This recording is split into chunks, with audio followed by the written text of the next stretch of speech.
वैज्ञानिकहरूले भारतको भौगोलिक भविष्यबारे निकै चिन्ताजनक चेतावनी जारी गरेका छन्। भूगर्भविदहरूले भारतीय प्लेट अहिले दुई भागमा विभाजन भइरहेको र यसले ठूलो भूकम्पको जोखिम बढाइरहेको सङ्केत गरेका छन्।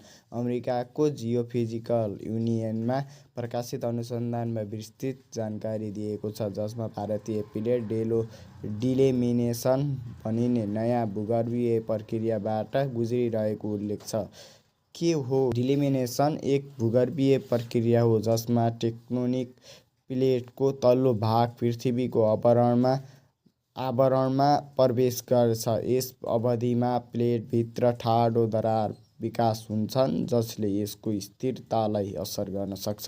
यो प्रक्रियाले प्लेटहरूको संरचना परिवर्तन गर्न सक्छ र त्यस क्षेत्रमा भूकम्प जस्ता प्राकृतिक प्रकोपको सम्भावना बढाउन सक्छ। वैज्ञानिकहरूले 6 करोड वर्षदेखि युरेसियन प्लेटसँग ठोकिरहेको भारतीय प्लेट अब नयाँ चरणमा प्रवेश गरेको बताएका छन्।